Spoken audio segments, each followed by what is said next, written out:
Buenas tardes, aquí nos encontramos con una cubana y yo, una mexicana, y vamos a hablar sobre la independencia de ambas y sobre su hermandad. El situado, la suma de dinero que el virreinato de la Nueva España enviaba y situaba cada año en Cuba y otras posesiones españolas contribuyó grandemente durante siglos al fortalecimiento de la economía isleña.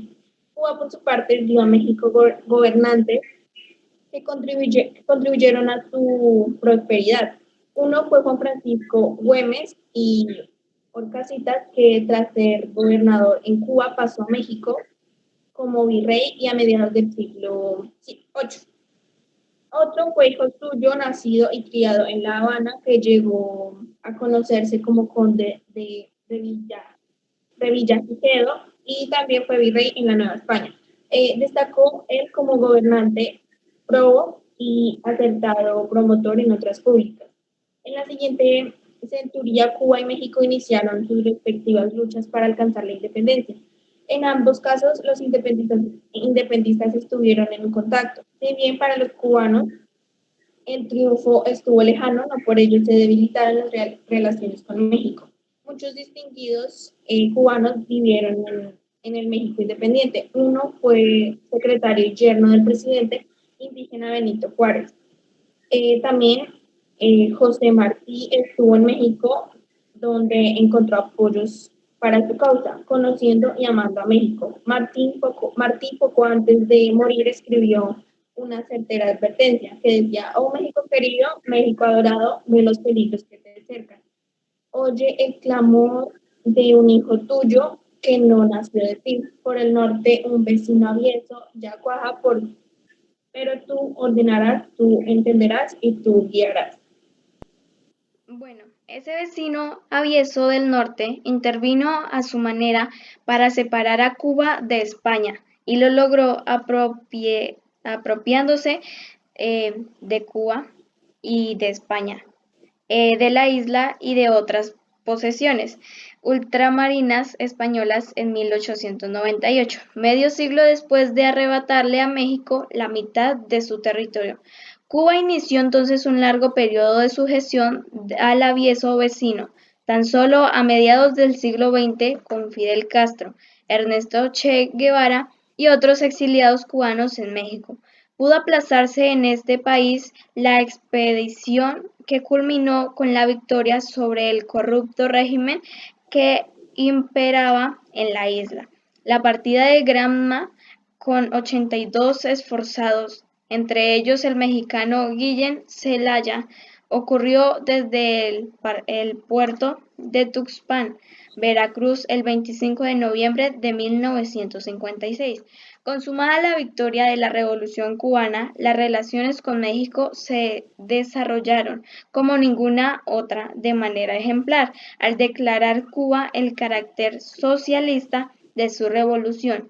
La actitud ya hostil de Estados Unidos en su contra se manifestó abiertamente al promover en la Conferencia de los Estados Americanos en Punta del Este, Uruguay, su expulsión de dicho organismo internacional.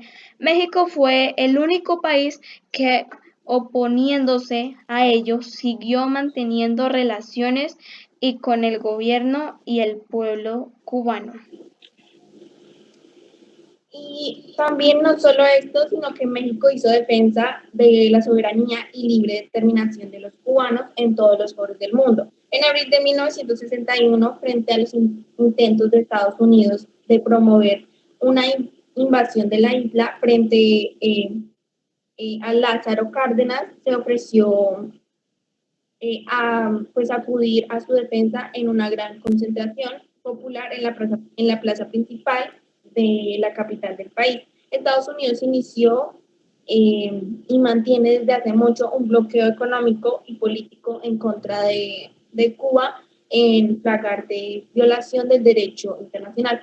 Contraproducente para los estadounidenses ha sido tal medida, pues ha fortalecido la cohesión interna del pueblo cubano y el apoyo a su régimen.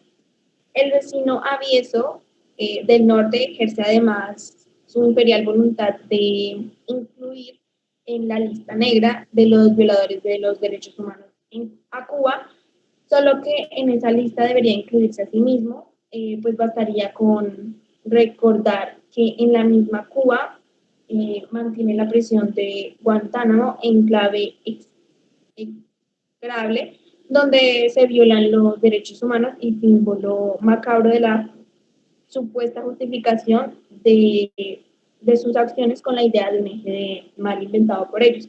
La lista negra de las acciones del Avieso del Norte incluye además muchas intervenciones en el pasado y también las actuales agresiones con miles de víctimas en Irak y Afganistán, al lado de sus amenazas contra de Irán, Corea del Norte y otros países. Frente a todo esto y ante la apertura del gobierno de Raúl Castro, ¿cuál es la importancia de la Unión Europea, Alison? Interesante es citar aquí lo manifestado por el titular de la Comisión Europea de Desarrollo, Stefano Manservisi. Este ha declarado que estar más convencido que nunca de la actual situación de inmovilismo en la Unión Europea en este contexto. El del bloqueo de Estados Unidos en contra de Cuba es un gran error. México comprometiéndose con los cubanos con quienes por siglos ha vivido hermanado debe sumarse a esta actitud. Bueno, ahora toca una parte muy especial que es la Revolución Cubana. La Revolución Cubana es el principal resultado del movimiento revolucionario cubano de izquierda, que provocó la caída de la dictadura del general Fulgencio Batista el 1 de enero de 1959 y la llegada al poder el líder del ejército rebelde Fidel Castro. Como los revolucionarios continúan en el poder desde entonces, se considera la revolución como el periodo de tiempo entre el alzamiento contra Batista y la actualidad. La Revolución cubana representó un hito importante en la historia de América al ser la primera y con más éxito de varias revoluciones de izquierdas que sucedieron y continúan en diversos países.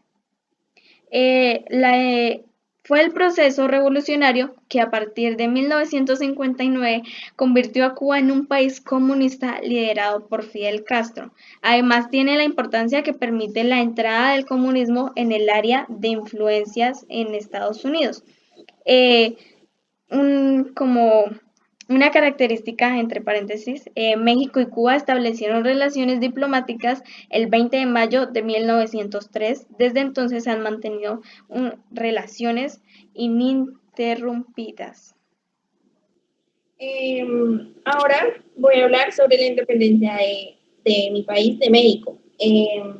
El periodo de nuestra historia, conocido como la Guerra de Independencia, empieza estrictamente hablando la madrugada del 16 de septiembre de 1810, cuando el padre Miguel Hidalgo da el llamado Grito de Dolores, y termina el 27 de septiembre de 1811, de 1821, 11 años después. Eh, Esta se dividió en 4 etapas. En la primera etapa, que abarcaba desde el Grito de Dolores, el 16 de septiembre de 1810, hasta la batalla del Puente de Calderón, en el actual municipio de Zapotlanejo, cuando la muchedumbre dirigida por Hidalgo con su famoso estandarte guadalupano en mano, peleaba con más pasión y arrojo que estrategia. En la segunda etapa, en este periodo entra en escena José María Morelos y Pavón.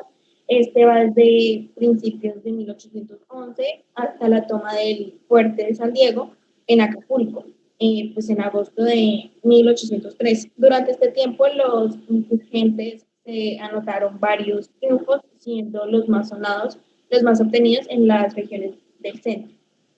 En la tercera etapa, que pues esta se caracteriza por un gran desorden. Con la muerte del siervo de la nación, se crea un gran vacío en el mando del grupo insurgente y los realistas, aprovechando esta situación al mando del temible general Félix María Callejo.